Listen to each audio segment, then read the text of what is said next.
Bienvenidos a un nuevo video de electrónica. Lo que vamos a ver hoy será la continuación del primer video que hicimos sobre el uso de una batería electrónica. Yo aquí estuve buscando en internet varios sistemas de batería, pero me costó bastante encontrar alguno que fuera freeware, porque la mayoría son sistemas profesionales que hay que pagar una licencia por el uso. Y aunque encontré cracks, encontré que no era ético estar haciendo el crack de un software. Así es que bajé un software que es bastante simple y que se ajusta a las necesidades de lo que queremos ver, y se llama Drums Room.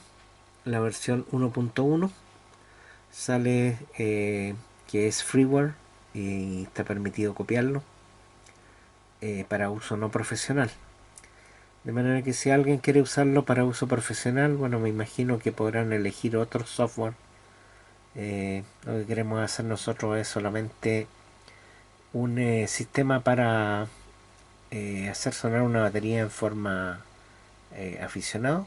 Probablemente alguien que quiera estudiar batería y que no tiene los medios para poder comprarse una profesional. Bueno, la idea de este software es que si uno se acerca, voy a acercar con el zoom, aparece ahí mostrado un teclado, y ese teclado lo que está mostrando es que si uno presiona las teclas de la 1 a la 0 y la I, O y P del teclado, se pueden hacer sonar sonidos de batería que están asignados o preasignados a las teclas. Estas teclas no se pueden cambiar y el sonido tampoco se puede cambiar, pero yo estuve haciendo una conexión a mi amplificador acá a través de la salida de audio, y si yo pulso las teclas que están indicadas acá, el 1, van a escuchar los sonidos que genera.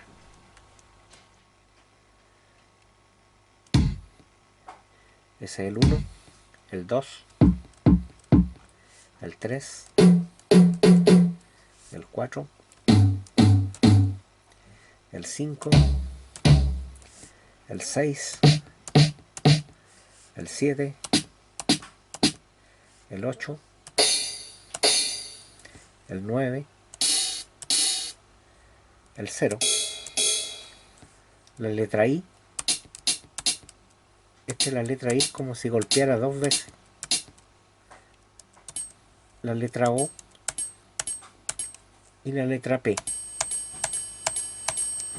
Ahora bueno, si sumamos todos los sonidos que tienen definidos, hay 13 teclas definidas, del 1 al 0. Son 10 teclas, más la tecla I, O y P, vienen a ser 13 sonidos. Bueno, yo lo que puedo hacer, y es lo que he estado pensando hacer, es un sistema de batería de 12 sonidos. También eché de menos el sonido del sincero, que es un sonido bien característico que no lo vi en este software. No sé si habrá algún otro software que permita tener el sonido del sincero. Bueno, entonces ustedes se estarán preguntando qué es lo que vamos a hacer. Si yo ocupo las baquetas sobre mi teclado y golpeo el número 1, no suena. Ahí sonó, pero hay que golpear bastante fuerte. De manera que yo lo que podría hacer con esto de golpear mi teclado sería destruir mi tablet o mi laptop. Y no es la idea. Bueno, lo que yo quiero hacer es, si bien usar un teclado externo. En la actualidad existen teclados USB. Yo puedo enchufar un teclado USB a mi tablet, y ustedes dirán, golpear las teclas del teclado externo. No, no es tampoco eso lo que quiero hacer. Lo que voy a hacer es un sistema de tal forma que cuando yo golpee sobre el pad que hice la vez anterior, que lo tengo acá, esto se conecte a una caja, y esa caja se conecte al teclado soldando las teclas por debajo. Cada tecla tiene un interruptor que tiene dos contactos. Esos dos contactos los voy a unir con un sistema electrónico que me va a permitir que cuando yo golpee encima se cierre el contacto a la tecla y haga que suene el sonido que está en el software. Esa es la idea. Entonces a continuación voy a mostrar el circuito que hice, voy a mostrar cómo lo hice y además voy a explicar cómo funciona el circuito, qué es lo que hace y qué componentes utiliza para funcionar. Lo que vamos a ver ahora es el circuito que se va a hacer para poder hacer una interfaz entre el sistema de los pads y el teclado que vamos a conectar con USB. Bueno, si lo miramos desde arriba, podemos ver que hay 4 circuitos operacionales. Vamos a ver de qué se trata eso después, que son amplificadores de señal. Después tenemos un diodo, después tenemos un condensador y después acá tenemos un interruptor bilateral. Pero vamos a ver también qué significa eso. Nosotros, si vemos acá, tenemos duplicado este circuito 4 veces y lo que habíamos conversado era de que vamos a tener 12 sonidos, de manera que este mismo circuito, que está en 4 circuitos completos, lo vamos a tener que duplicar 3 veces más, o sea 2 veces más en realidad. Yo ahora voy a ver más en detalle uno solo de estos circuitos, ya que son iguales. En este lado tendríamos que enchufar el cable correspondiente al pad, que es el jack grande que habíamos mostrado anteriormente. Después viene un potenciómetro que permite regular la potencia de la señal de entrada, que es un potenciómetro de 100 kΩ. Después viene una resistencia de 100 kΩ, después el operacional y después una resistencia de 1 megahm. Acá viene un diodo que va a rectificar la señal. Si se acuerdan, acá cuando uno golpeaba se producía una señal de sinusoide amortiguada. Bueno, este diodo va a hacer de que solo salga en la parte superior de la onda, y con el condensador esta señal se va a aplanar, va a quedar una onda un poco como un diente de sierra así en caída, y acá va a entrar a un switch bilateral. ¿Qué es lo que hace eso? Es un switch electrónico que al recibir una señal hace que estos dos contactos se cierren y va a permitir que la tecla del computador que esté asignada se junte igual que si nosotros hubiéramos apretado la tecla. De manera que si nosotros golpeamos encima del pad a este lado, esta tecla se va a cerrar y se va a producir el sonido. Bueno, por eso que necesitamos hacer el circuito varias veces. Bueno,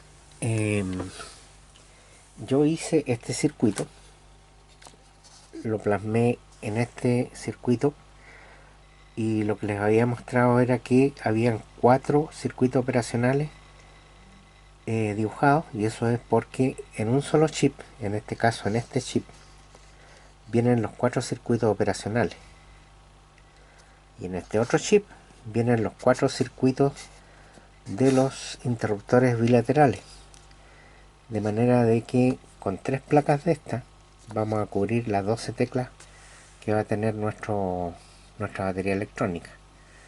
Los terminales de entrada van a ser esto. Los voy a acercar un poco ahí. Estos son los terminales de entrada que vienen a ser la salida de esa resistencia, de manera que tenemos que poner los potenciómetros en un panel para poder regular cuánto va a ser la cantidad de volumen que va a tener de entrada. Y a la salida le puse esta barra de contacto, que son 8, que son exactamente los pares que hay de salida para los interruptores. De manera que aquí vamos a poner una cinta cable, y esa cinta cable la vamos a hacer llegar a los interruptores del teclado USB. Ahora, ¿cómo se va a alimentar este circuito? Si ustedes se fijan ahí, aparecen 5 voltios y por acá también aparecen 5 voltios. Bueno, el teclado USB se alimenta con 5 voltios por la USB, y este circuito consume muy poca corriente, de tal forma que vamos a aprovechar la salida de la USB del teclado para alimentar también los circuitos que vamos a usar para hacer funcionar el sistema. Bueno, este diagrama yo se los puedo hacer llegar a quien me lo solicite. Además tengo el diseño del circuito impreso también, que también se los puedo hacer llegar. Lo otro que yo quiero decirles es que esto todavía yo no lo he probado. Voy a tener que probarlo antes. Por lo general yo hago mis circuitos, los pruebo después. Mi porcentaje de acierto es bastante alto, de manera que no creo que este circuito tenga pifia. Pero les recomiendo que esperen a que yo lo pruebe primero, por si hay que hacer alguna corrección, para que el circuito impreso esté correcto.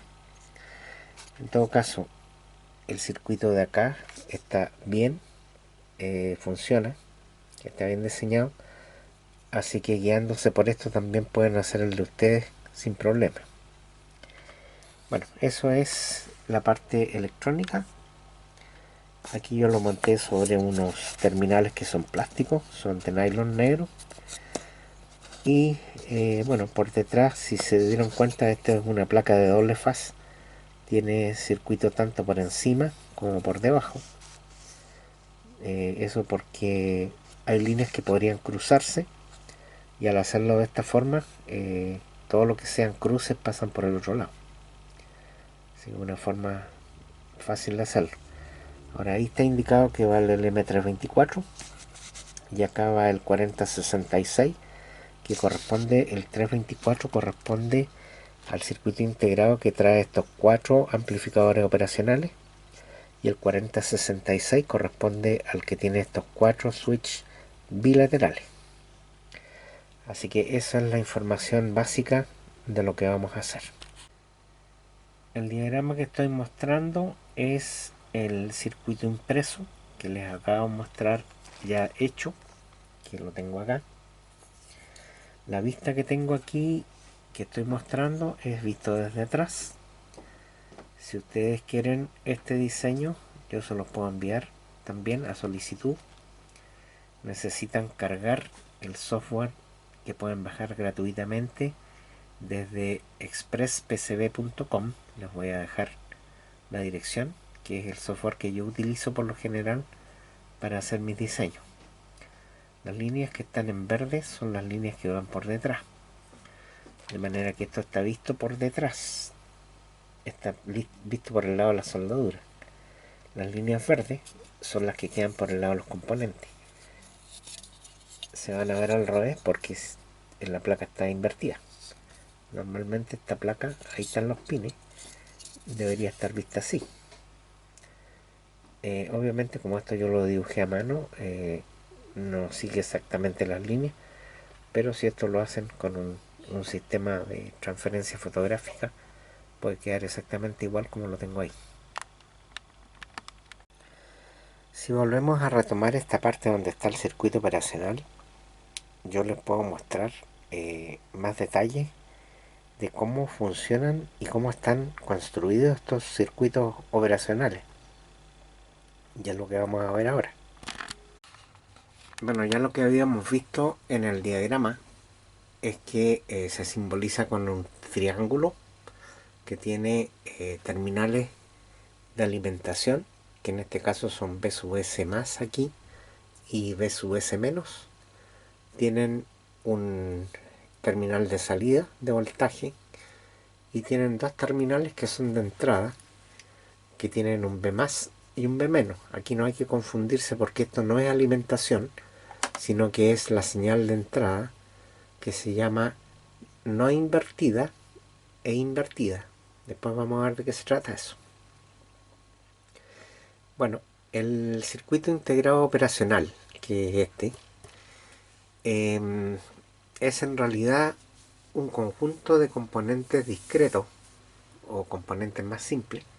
Lo podemos ver acá en este otro diagrama, que está constituido por 20 transistores en este caso, y además tiene numerosas resistencias, tiene también condensadores, y es un diseño que se hizo muchísimos años atrás y que tiene características bastante buenas.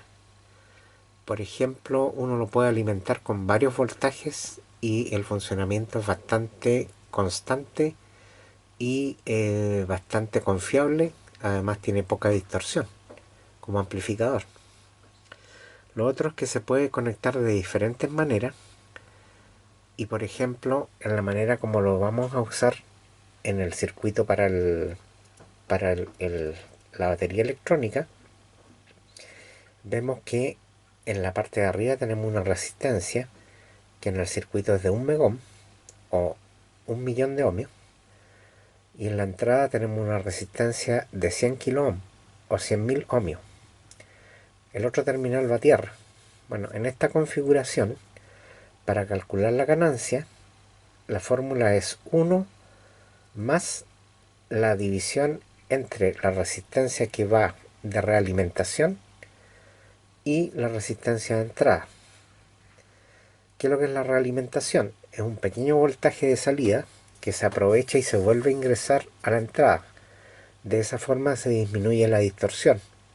Esto para los mecánicos de autos equivale al turbo. Una pequeña salida de emisión se vuelve a inyectar en la entrada y con eso obtienen más potencia. Bueno, en este caso no es eso, sino que lo que se baja es la distorsión.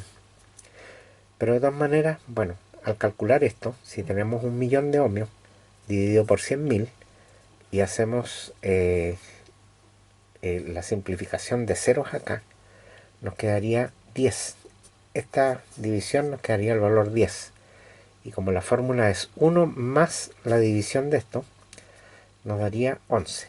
Esa ganancia 11 es 11 veces, de manera que la señal que entra es amplificada 11 veces. Bueno, después esa salida es aplicada en el circuito a un diodo que lo va a rectificar. Eso ya lo expliqué. Bueno, ahora vamos a ver los diferentes tipos de encapsulado que tienen los circuitos operacionales. Los primeros circuitos operacionales fueron de este tipo, probablemente inspirados en los tubos electrónicos. Tenían las patas en disposición circular, y este era el símbolo que se utilizaba. Ahí pueden ver que existía ya el triángulo y estaban las patas de entrada, la de salida y la de alimentación. Bueno, otro tipo son los de 8 pines, los que se llaman DIL, Dual Inline. Los de 16 pines o 14 pines, depende del tipo integrado.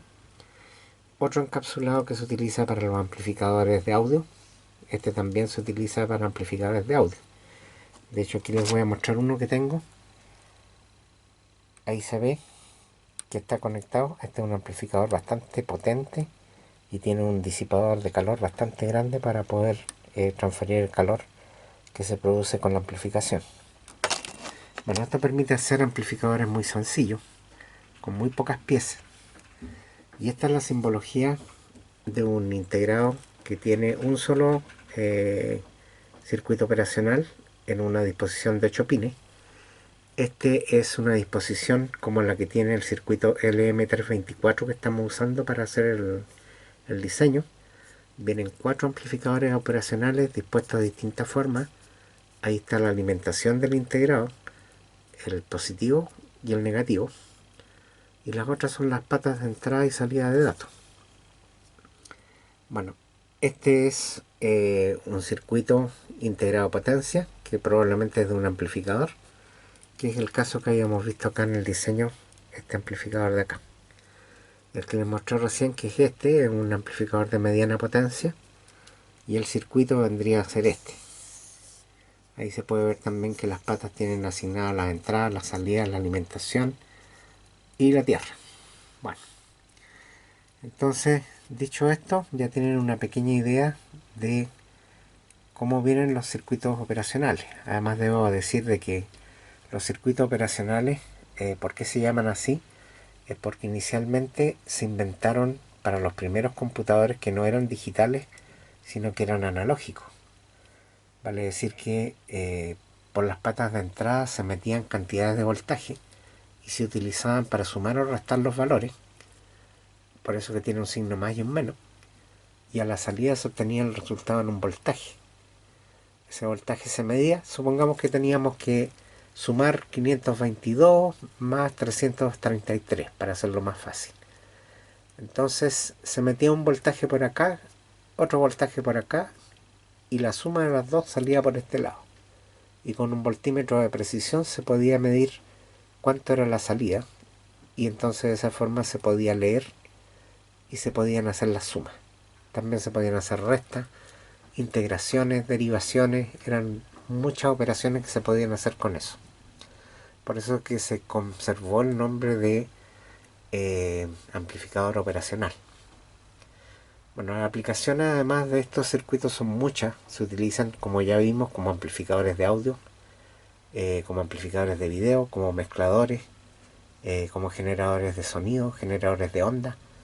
Tienen muchísimas aplicaciones y es muy fácil de utilizar porque, como ya dije, toda esta circuitería viene integrada dentro y lo único que uno tiene que preocuparse es de darle la alimentación, de darle un valor de entrada, salida, y el resto lo hace internamente el aparato. De manera que son muy cómodos de usar, son muy fáciles de utilizar y es lo que se está usando hoy en día en la amplificación de audio, de video y de todos los amplificadores. Para concluir este segundo video, voy a mostrarles el perfil de aluminio que voy a utilizar para hacer el frontis de la caja donde van a ir ubicados los potenciómetros y los enchufes para hacer la caja que va a servir para hacer el sistema de batería electrónica. Así que bueno, como queda algún trabajo que hacer todavía, que es bastante, trabajo de tipo carpintería. Mientras tanto, vamos a continuar haciendo los pads, ya que se requieren por lo menos 12 pads para tener la batería completa. Y como ya les mencioné, se va a ocupar un teclado de tipo USB. Se puede comprar un teclado barato. Yo tengo acá uno que me costó un par de dólares. Y con este teclado se puede hacer la parte de conexiones para hacer que la batería se pueda conectar al sistema del programa de software que vamos a utilizar con el computador, en este caso con mi laptop. Como el teclado tiene salida USB, entonces esa salida se va a utilizar para enchufarla en el computador y lo vamos a conectar con el software que ya les mostré anteriormente. Bueno, muchas gracias por ver mis videos y será hasta la parte 3.